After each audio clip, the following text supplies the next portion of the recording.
Allah lah yang mengangkat himmah. Bahasa Arabnya himmah itu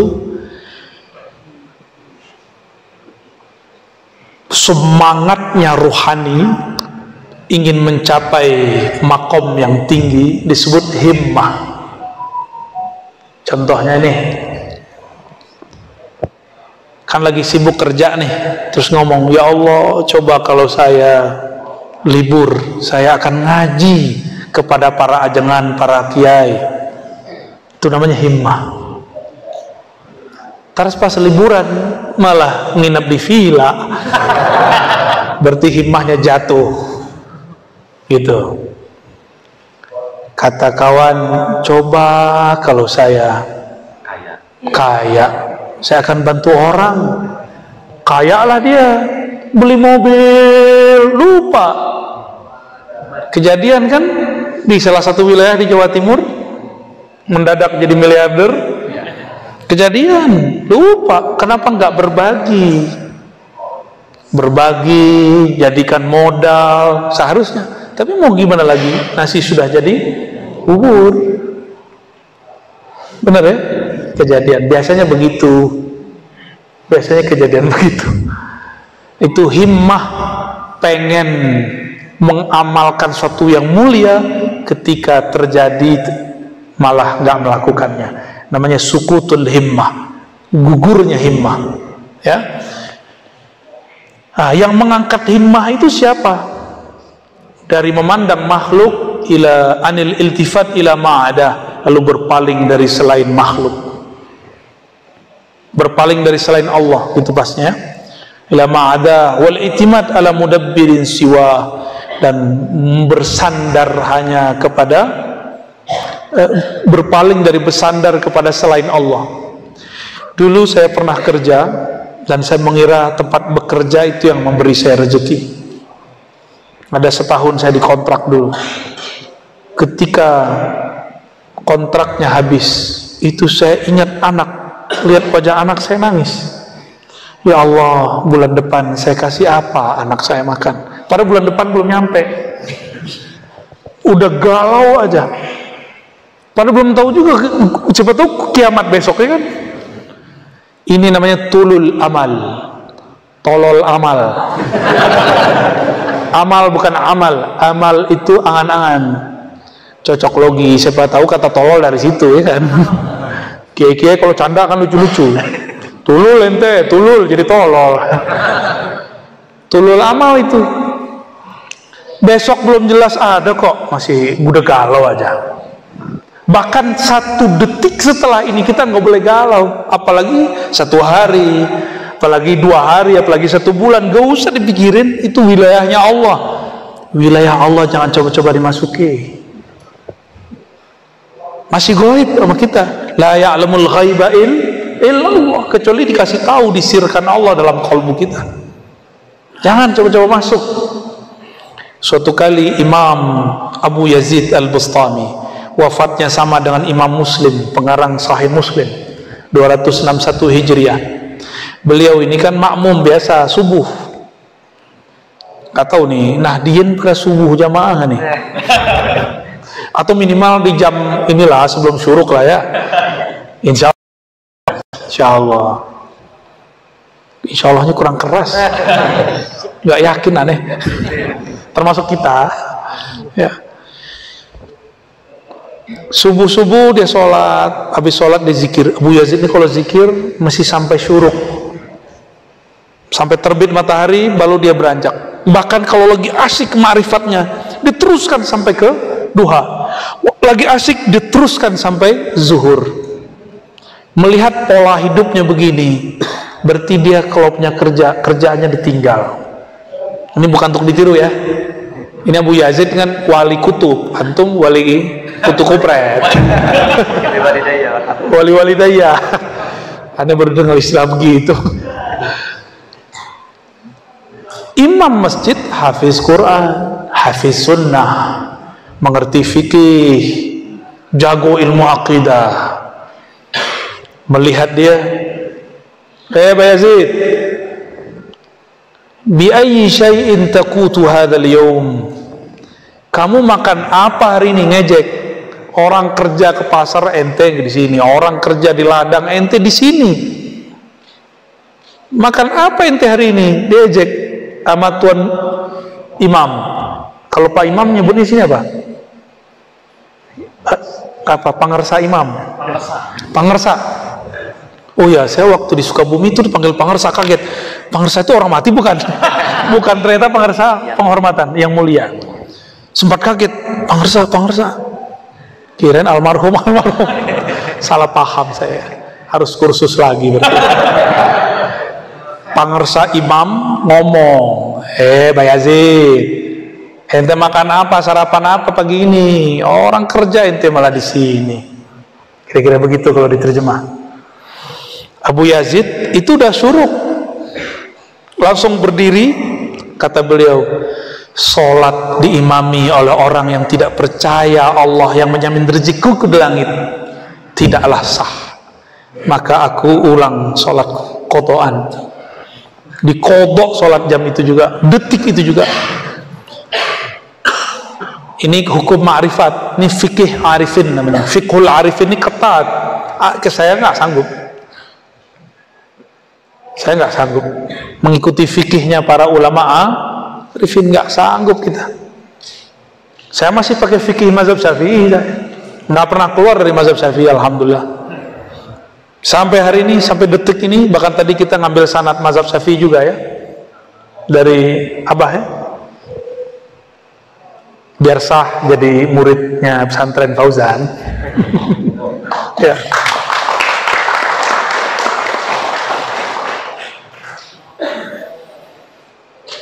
Imam Abu Yazid menganggap sholat tidak sah dipimpin oleh orang yang tidak yakin bahwa Allah Maha Razzaq. Berat gitu. Maka antum jangan sok-sokan ngomong ma'rifat lah ya.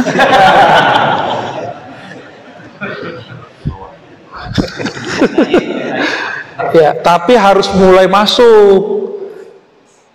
Karena syariat itu sempurnanya dengan ma'rifat. Harus mulai masuk, nggak boleh nggak.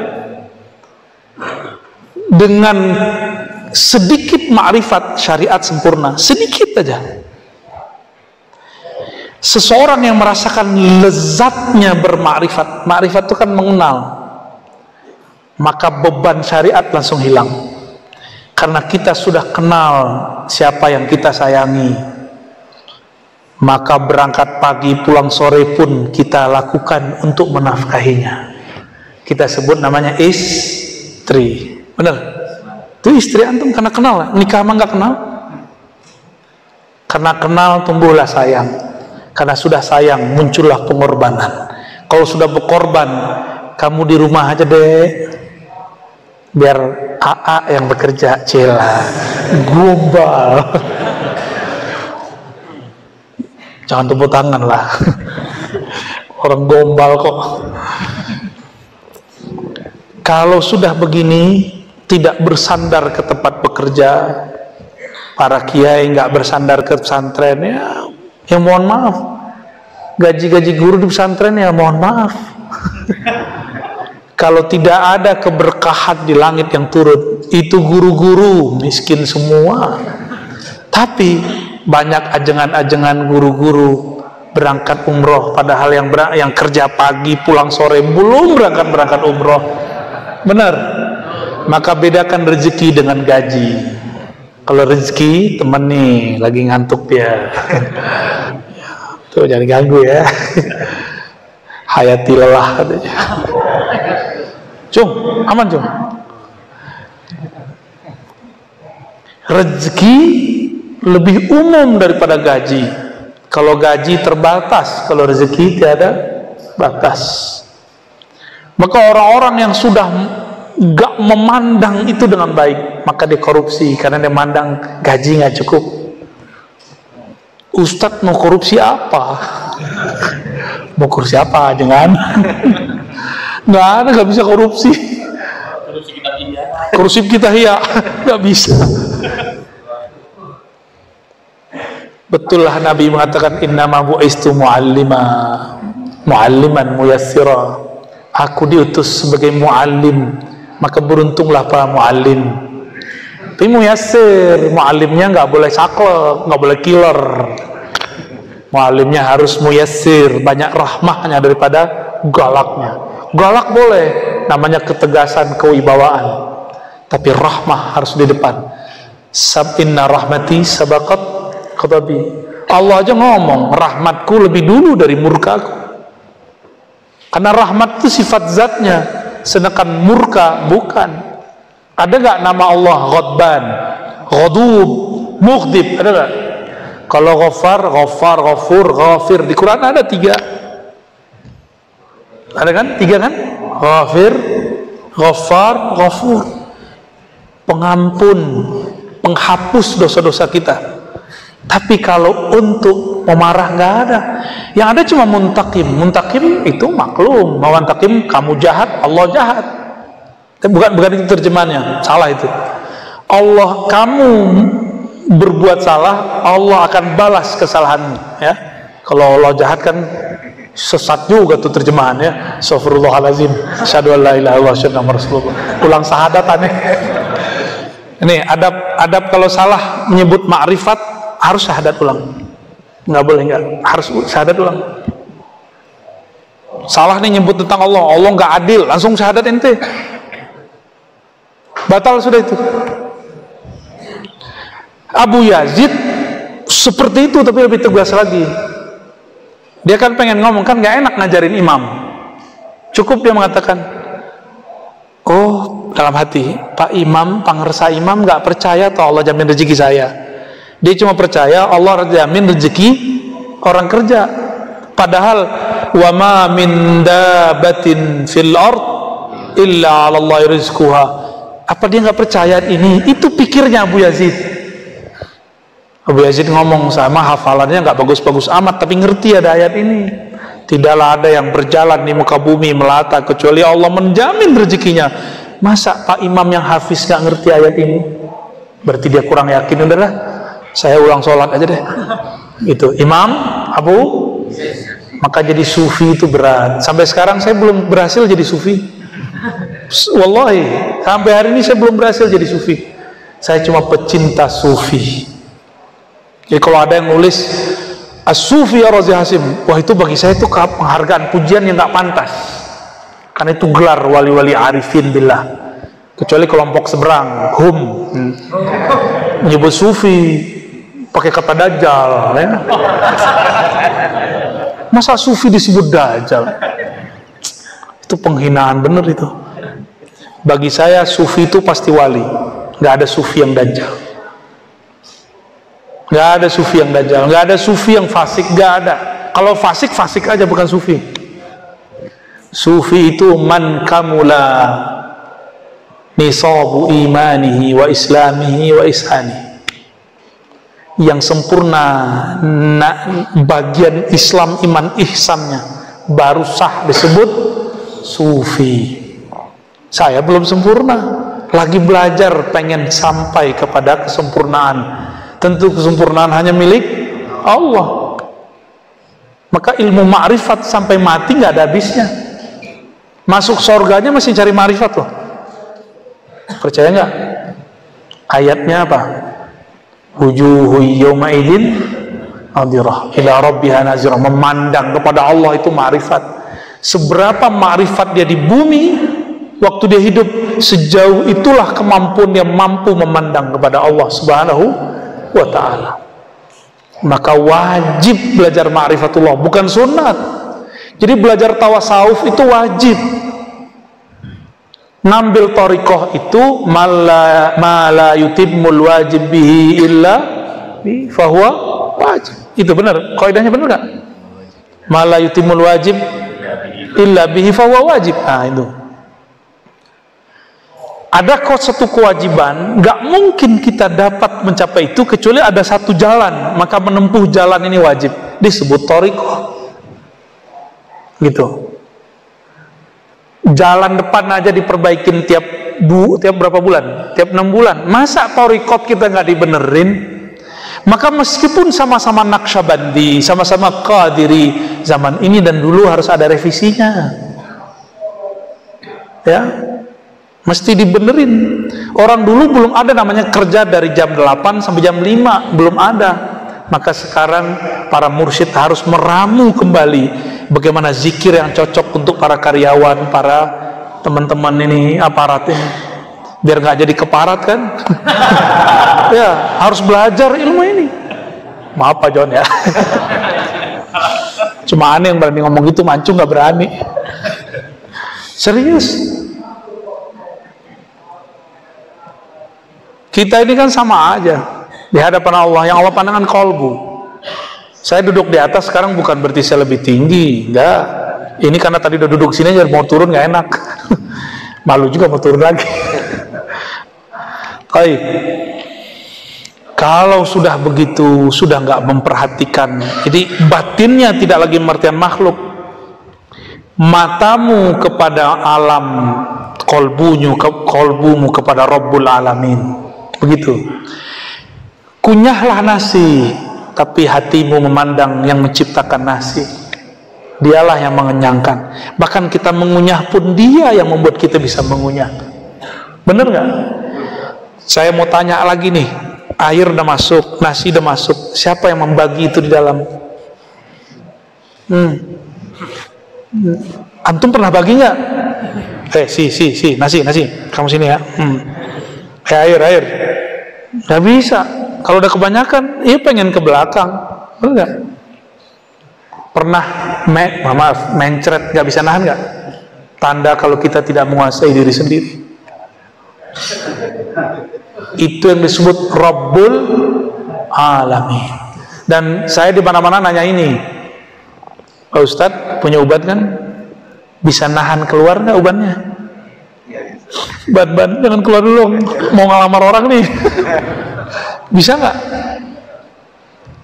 Anak-anak muda nih jerawatan, bisa nggak nahan jerawat keluar? Nggak bisa. Sudah mulai keriput, bisa nggak nahan keriput itu? Lalu siapa yang melakukan ini? Itulah yang bakal kita bahas nanti ya. Nah, di sini ada kalimatnya. Falam ya'budu illa ya ilman bin terus wa annahu ma min darratin illa ilallahi khalquha. Tidak ada satu biji zarah pun di alam semesta kecuali Allah lah yang atur penciptaannya. Tidak ada satu biji zarah, satu kecil pun, yang kecil pun tidak ada yang sanggup kecuali hanya Allah. Maka uban kita apapun di badan ini semuanya Allah Subhanahu wa ta'ala. Berarti ada nggak di tubuh saya, di tubuh antum semua, dari ujung rambut sampai ujung kaki Allah tidak urus? Ada nggak? Nggak ada. Demikianlah dekatnya Allah kepada kita. Kalau saya pegang-pegang ini, berarti saya dekat nggak sama barang ini? Allah bilang, itu kolbumu aku yang bolak-balik. Berarti dekatnya Allah sama kolbu sedekat benda dibolak-balik oleh tangan. Tapi kata Imam Ghazali, cukup sampai di situ, jangan dijelaskan lagi. Ya, nggak boleh diterusin. Berarti udah dong ngajinya. Ya. Wa ma min dabatin illa 'ala Allah rizquha falamma tahaqqaqu annahu li rizqi ibadi dhaminun bi kafilun tawakkalu 'alaihi fa qulu hasbunallahu wa ni'mal wakil. Ketika orang bermakrifat mesti ada zikirnya, maka mustahil orang ngomong makrifat nggak punya wiridan. Ngomong makrifat nyerocos tapi nggak sholat, nggak mungkin. Dia ngomong makrifat tapi nggak punya wirid, nggak mungkin. Mesti ada wiridnya. Dan wiridnya orang bertawakal itu dua, hasbunallah wa ni'mal wakil, dan yang kedua la ilaha illallah. Dan teman-teman pasti sudah dapat sanad talqinnya, bagaimana cara menghentakkannya dalam kolbu. Kok dari pusar ke ubun-ubun ke bahu kanan dihunjam ke jantung? Kan mirip-mirip sama agama sebelah tuh ya. Ya, plus tapi panjang ke bawah ya. Enggak, beda. Ini beda. Kenapa mesti pakai titik itu? Supaya pikiran nggak liar, maka dibatasi dengan titik-titik latifah. Itu namanya titik latifah. Pusar sama dada ini sama-sama disebut akhfa. Pusar dan dada. Tapi sebagian orang coba gelitikin pusarnya, merinding nggak badannya? Maka sebagian ulama kita mengatakan ubun-ubun dan pusar itu satu titik. Maka kullu jasad, zikir kullu jasad bisa dimulai dari ubun-ubun, bisa dimulai dari pusar secara fisik. Nah, itu perbedaan ahli thariqah ya, perbedaan manhaj. Makanya dimulai zikir la dari pusar, digetarkan dari situ, masuk ke alam ini alam apa di sini? Alam khayal, alam fikiran, supaya fikiran kita tidak memikirkan, saya makna dibawa ke bau kanan supaya dia bisa seperti orang kalau mau memukul, dia perlu ini nggak, tarik ke belakang nggak? Nah itu namanya apa tuh? Ancang-ancang. Jadi dibawa ke kanan itu ancang-ancang, ngawahan. Ah, dapat kosakata baru lagi. Dia ngawahan untuk dihentakkan ke dalam jantung, supaya tembusnya tidak hanya di jantung tapi masuk ke dalam kolbu. Itulah zikirnya Syekh Ahmad Khatib Sambas, Qadiriyah Naqsyabandiyah. Sudah tenang kolbunya, dihentak, cukup zikir khafi, habis kalimah, sisalah ismul jalalah, Allah, Allah, Allah. Ya. Kemudian Allah ini diturunkan lagi jadi hasbunallah wa ni'mal wakil. Jadi orang baca Allah bisa maknanya cukuplah Allah, cukuplah Allah. Maulana al-Imam Shibli, murid Imam Junaid, kawan Halaj diperkarakan Shibli aman, padahal pengalamannya 11-12. Sama-sama mengalami yang dialami Syekh Siti Jenar, persis sama. Tapi Syekh Shibli, Imam Shibli menahan-nahan, Imam Halaj tak tertahan. Nah itu bedanya. Halaj sama Syekh Siti Jenar. Syekh Siti Jenar sama Sunan Kalijaga kan makomnya sama, tapi Sunan Kalijaga bisa menahan karena mursyidnya beliau Sunan Bonang, ahli syariat, ahli hakikat. Jadi dengan syariat yang ketat, gejolak di batinnya itu tentang ma'rifatullah itu bisa dia tahan. Itu Sunan Kalijaga. Syekh Siti Jenar enggak, dia bersyariat tapi ma'rifatnya lebih dominan. Oh, udah jadilah, tapi nggak seperti di film-film Sunan apa Wali Songo ya, itu Wali Songo-songoan itu. Tapi bolehlah menghibur. Senang juga kita nontonnya dulu waktu kecil. Zikir itu sama, la ilaha semua boleh ya. Lalu di mana orang berzikir? Nah, ini di bayan hakikatit tauhid alladzi aslut tawakkul. Jadi tawakal itu ada ilmunya, ada amalnya, ada halnya. Ilmunya tasdik, bermakrifat. Amalnya kita ada usahanya, ada zikirnya, halnya nanti ada lain lagi ya. Coba lihat ini di paragraf 1, 2, 3. Nah, fanaqulu di ujung paragraf kedua.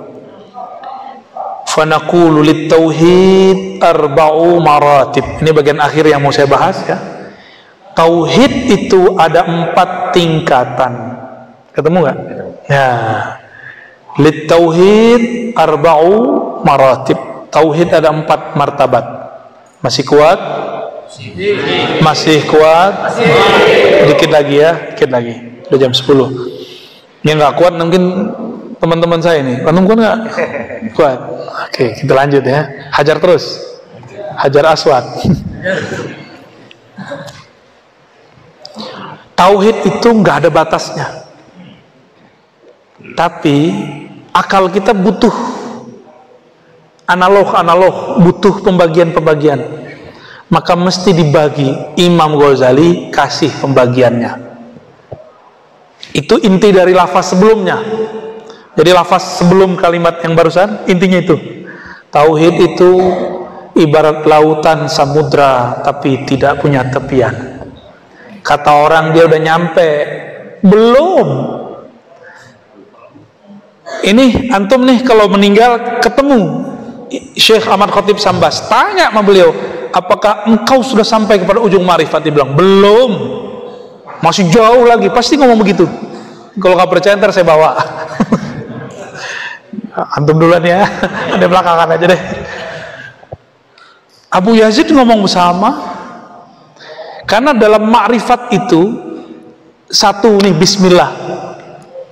Ilmu ma'rifat itu muncul kalimat ma'rifat. Contoh, la ilaha illallah. Ma'rifat pertamanya di sini apa? Martabah pertama yang disebut lubil lub, ya. Ayyakul al-insan bilisani la ilaha wa qalbu ghafilun. Ini ma'rifat munafik. Berkata seorang manusia dengan lisannya la ilaha, tapi kolbunya lalai. Ini ma'rifat munafik. Bahkan munkirun lahu katauhidil munafiqin. Ya, kalau ghafil disebut tauhidul ghafilin. Jadi kita bedakan dua. Ghafilin dia lalai, berarti kolbunya berpenyakit, masih bisa disembuhkan. Tapi kalau sudah munafiqin, la dawa alaih, nggak ada lagi obatnya. Kalau sudah kena cap munafik nggak bisa diapa-apain. Tapi kalau baru nifak sughra, ghafil namanya, ghafilun, ya. Ini ma'rifat siapa? Nah, orang-orang inilah yang ngomong la ilaha illallah itu berat ya, zikir itu susah ya. Tuh, hati-hati, jangan ngomong begitu lagi. Itu munafik yang ngomong begitu. Kalimah ini emang berat. Sayyidina Musa ngomong, ya Rabb, beri dong zikir yang khusus, ma'rifat khusus. Kata Allah, kul la ilaha illallah. Ya Allah, kan Nabi Musa ini temenan sama Allah, kayak kalimullah kan. Mau kapannya bisa ngomong sama Allah, nggak mesti naik ke langit, nggak mesti. Kan Tuhannya Nabi Musa bisa diakses di mana-mana. Kalau Tuhannya seberang nggak, naik dulu dia. Apa kata Nabi Musa? Ya Allah, tak khusni, khususkan dong, khusani bizikrin, zikir khusus dong. Apa jawaban Allah? Musa, ini kalimat kamu lihat ke langit dan bumi, lebih berat kalimat ini daripada langit dan bumi. Kaget Nabi Musa, dikasyafkan oleh Allah, dilihat oleh Nabi Musa, la ilaha Allah ditimbang dengan langit bumi, lebih berat la ilaha. Makanya kalau benar antum talkin, kolbunya kayak dibor ke dalam. Kalau benar lo talkinnya, atau minimal berdesir gitu. Tergantung kekuatan ma'rifat yang Allah berikan kepada guru dan tasdik antum kepada guru. Gurunya ma'rifatnya udah oke, antumnya lemah, ya paling getar-getar dikit lah. Kalau kuat, kejadian seperti kejadian pada guru dari guru saya, Husain Al-Lubnani, orang Syiah yang Zaidiyah, Syiah Rafidhah yang suka menghujat sahabat Nabi, bahkan menghujat ulama sunni. Dia lihat di masjid orang lagi zikir la ilaha illallah, oh, orang Naqsyabandi PA, gua kerjain ah. Dia masuk ke tengah-tengah orang zikir. Dia nggak tahu kalau orang lagi zikir tengah-tengah semuanya akan terbawa pusaran zikrullah, karena zikir itu bergelombang. Begitu zikir itu bergelombang, di langit begitu, di bumi sama, kita sebut gelombang elektromagnetik. Dia kosong, plong, pengen ngejek, dia mulailah, oh zikirnya kepalanya gerak-gerak ya, gue gerak-gerak ah, oh pejam mata, dimulailah la ilaha, pas illallah, dia belum baca Allah udah hilang. Tiba-tiba dia diperjalankan oleh Allah antara sadar dan tidak sadar, dia mati, masuk alam barzakh, digemplang sama Munkar Nakir. Lu ngejek orang zikir terus panjang lama nunggu, lalu bangkit, hari berbangkit, sampailah dia dihisap.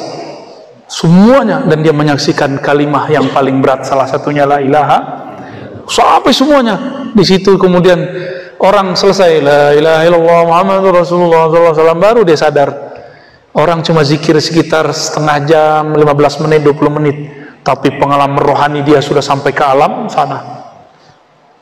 Coba-coba dia. Nah, itu karena pusaran zikirnya kuat. Gak bisa renang, jangan coba masuk arus, tenggelam mente. Untung diselamatin, mursyidnya selamatin dia. Makanya dia salam langsung ke mursyidnya, cium tangan, mohon maaf Tuan Syekh, aku sudah berniat buruk kepada majelis engkau, izinkan aku belajar hadis. Kata Tuan Syekh, diizinkan, tapi syaratnya kamu belajar dulu nahwu sorof. Itu orang udah tua, baru belajar alfiyah, 6 bulan khatam alfiyah baru boleh belajar hadis. Kalau sekarang kalau setinggi-tinggi ujurumiah aja deh, benerin, baru belajar hadis ya. Baik, ini makom pertama. Makom kedua, ayusaddiq bima'na al-lafzi qalbuhu, ayusaddiqa bima'na al-lafzi qalbuhu kama saddaqa bihi umumul muslimin wa huwa i'tiqadul awam. Lisannya baca, kolbunya membenarkan, dan itu juga capek. Tidak ada Tuhan selain Allah, tidak ada yang bersembah kecuali Allah. Ini namanya zikir ahli kalam, ahli sifat 20 sampai di sini doang. Sifat 20 versi akal ya, bukan sifat 20 versi ma'rifat. Jadi kalau ada ahli kalam, ahli zikir, ahli kitab Sanusi, kitab Fathul Majid, kitab Aqidatul Awam ya, dan sejenisnya itu, kalau dia belum talqin zikir, maka saat baca la ilaha itu pikirannya capek, menyesuaikan dengan kolbu yang sangat liar. Kan kolbu ini kolbu yatakallab, liar sekali. Maka saya sarankan para ajengan, para ustadz, para kiai, udahlah taruh dulu ajengannya bentar, ambil ilmu talqin kepada mursyid, supaya kalau zikir seirama kolbu dengan lisan. Lebih dulu kolbu atau lisan? Aslul kalam ma fil fuad, yang diterjemahkan di lisan itu awalnya di sini, maka mulai zikir itu di sini. Itulah rahasia kenapa ayat kursi dimulai dengan Allah, bukan la ilaha. Allahu la ilaha illa huwal hayyul qayyum. Allah isbat namanya, diisbat dulu nama Allah di kolbu, baru baca nafi la ilaha illallah. Kalau sudah isbat masih butuh nafi nggak perlu. Itulah maqam Imam Shibli ketika orang bilang, Shibli, ente udah sakarat, baca la ilaha Allah. Kata dia, nggak perlu, saya sudah sama Allah, saya sudah sama yang punya nama. Maka dia zikirnya Allah. Allah meninggal. Banyak orang yang meninggal dengan zikir itu aman, karena itu disebut ruh la ilaha illallah, Allah Allah. Spirit intinya zikir la ilaha illallah ada pada lafaz Allah Allah. Kata kawan zikirnya bid'ah, ya sudah, ente aja yang makan itu. Ya. Yang ketiga, ayyushahida dzalika bi tariqil kasyaf, harus kasyaf dulu. Nggak boleh kalau nggak kasyaf. Dibuka dulu kolbunya oleh Allah, pemahamannya oleh Allah. Apa itu? Biwasitati nuril haq, dengan nur dari Allah. Wa maqamul muqarrabin, ini sudah makamnya para wali muqarrabin. Jadi syaratnya apa? Kasyaf. Bi ayyara asya katsira walakin yaraha ala qasratiha sadiratun anil wahidil qahhar. Dia melihat alam, tapi yang terlihat oleh dia sumbernya. Maka zikirnya, di halaman setelahnya nanti ada, tapi saya ringkas saja. Zikirnya adalah lisan baca la ilaha illallah, batinnya la fa'ila illallah, atau kullu syai'in sadirun anillah, gitu maknanya. Baca tiada Tuhan selain Allah dengan lisan, tapi batinnya mengatakan tiada yang berbuat kecuali Allah. Nah, apapun yang terjadi sama kita, Ini sekarang antum kalau lihat ada orang yang mengingkari kajian ilmu ruh yang saya buka, itu siapa yang mengizinkan terjadi itu? Allah. Mungkin teguran bagi saya, kurang tepat menyampaikannya, atau memang dia yang salah paham. Harus sama-sama insaf, ya. Jadi kita nggak boleh marah juga orang ingkar kepada kita. Siapa tahu kita salah ibarat, ya bisa jadi. Atau dia yang salah mustalahat, salah memahami istilah, ya. Jadi kita nggak boleh mengatakan ini apa. Kita lihat peran Allah di situ. Ciri-ciri orang yang sudah sampai di makom ini insaf. Apa arti insaf bahasa Arab? Sadar diri, tidak pernah menyalahkan orang. Biasanya begitu. Mulai muncul kesadaran batin. Dan yang kedua, rahmah. Orang ini rahmahnya lebih besar daripada bughutnya, bencinya. Orang ini husnuzonnya lebih tinggi daripada su'zonnya. Nah ini. Dan orang-orang makom ini tidak berbicara kecuali dengan ma'rifat. Ini aja sudah 7 samudra, nggak habis-habis menceritakannya. Tapi kita cut sampai di situ. Dan terakhir Ghazali mengatakan, alla yara fil wujudi illa wahidan. Ini makomnya disebut siddiqin, tusammihi sufiyah al-fana' fit tauhid. Bihaitsu la yara min haitsu la yara illa wahidan fala yara nafsahu aidan. Makanya Imam Ghazali nggak pernah mengkafirkan Hallaj ini. Karena saya seorang pengikut Ghazali, saya tidak mengkafirkan Syekh Siti Jenar, karena ini babnya. Apa maknanya? Makom yang keempat itu, ketika dia baca la ilaha illallah, maknanya tiada yang dia pandang di alam ini kecuali hanya sang, bukan ahad, wahid. Ya? Wahid itu manifestasi apa? Terjemahan manifestasi itu apa itu, Aceh Umar?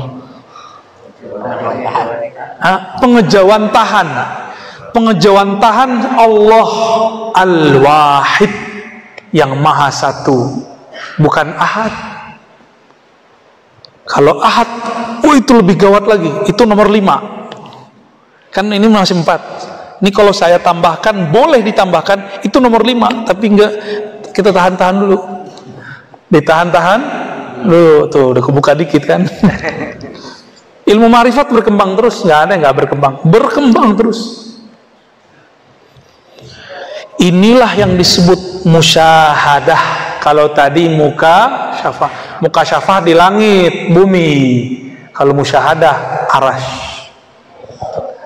Disebut siddiqin. Maka orang ini mau dia bergelimang maksiat apapun, pasti Allah selamatkan nanti. Tapi kalau yang makom ketiga masih bisa tergelincir, makanya ada wali dipecat. Serius, ada wali dipecat ketika ada melanggar adab-adab rohani, syak, ragu, suul adab kepada guru. Wah, udah lengkap kena dia. Ketika dia tergelincir, disamber sama jenderalnya iblis, jadi jenderal juga di sana. Dia angkat jadi gubernur di sana. Gawat nggak? Maka wajib hormat kepada mursyid. Bersanad. Maka saya tidak jamin orang tidak bersanad. Nggak bisa. Tahu nanti gimana. Apalagi dia ajar kepada yang memberinya ilmu. Saya nggak tahu nasib dia gimana itu. Ya. Habis contohnya, sabang saya dikit lagi, ya. Li'annahu min haitsu la yara illa wahidan fala yara nafsahu aidan. Orang ini jangankan makhluk, dirinya aja dia nggak lihat. Inilah makomnya Al-Hallaj, Syekh Siti Jenar. Maka Al-Hallaj nggak lihat dirinya. Maka yang ngomong anal haq bukan dia saat itu, tapi lidahnya dipinjam oleh sang dia, Allah Subhanahu. Maka itu disebut wajhur rububiyah. Rububiyahnya Allah bertajalli pada tubuhnya, bukan pada tubuh, pada dirinya Hallaj. Ghazali faham itu, maka Ghazali Kalau boleh dikalamkan, Ghazali ngomong begini, seandainya aku qadhi pejabat zaman itu, aku tidak akan fatwakan sesat Al-Hallaj, aku tidak akan bunuh Al-Hallaj. Al-Hallaj itu gawat tuh bunuhnya, tangannya diikat, kakinya diikat, ini diikat, bukan hanya disalib, udah berapa ikatan tuh, kuda pancung 5, darahnya menyebar kemana-mana. Ini baru benar darahnya harum. Kalau yang ono kan khurafat. Ini asli. Imam Shibli saksinya. Imam Shibli kan nggak bohong bahwa darahnya masih terdengar oleh ahli kasyaf berbunyi Allah, Allah, Allah. Karena cintanya Al-Hallaj kepada Allah sudah mendarah daging, maka nama Allah tempat mengalir, nama Allah itu dalam tubuhnya. Allahnya enggak dalam tubuh dia, enggak. Allah kan enggak bertempat. Ini makomnya ini fana. Setelah fana kan ada bako. Hallaj itu masih di fana terus, belum ke bakonya. Guru dia Al-Junaid di bako. Maka gurunya bilang, maka bako ini orang syariat, fana itu orang hakikat. Digabung disebut Al-Muhammadi. Ya, makanya Imam Ibrahim Al-Khawas kata Sya'rani Al-Muhammadi, syariat dan tarekat hakikatnya stabil, balance. Ya, Hallaj itu lagi duduk begini, dia lihat muridnya ada yang mewarisi Nabi Isa, dia panggil, kamu Isa. Jadi dia nggak menyebut orang. Salah fahamlah para pendengar, dikira itu reinkarnasi. Padahal dia nggak ngomong reinkarnasi, dia ngomong kamu pewaris Nabi Isa, tapi dia bilang langsung kamu Isa, kamu Musa, kamu. Itu kejadian pada zaman Al-Hallaj. Disebutkan kisahnya oleh Imam Zahabi dalam Syiar A'lamin Nubala. Imam Zahabi punya dua pendapat, ada yang baiknya, ada yang negatifnya. Wah, ini panjang kalau diceritain, saya tutup aja deh. Maka saya sarankan yang berzikir la ilaha illallah, la maujuda illallah di dalam hati aja, jangan dilafazkan, karena syaratnya mesti kasyaf.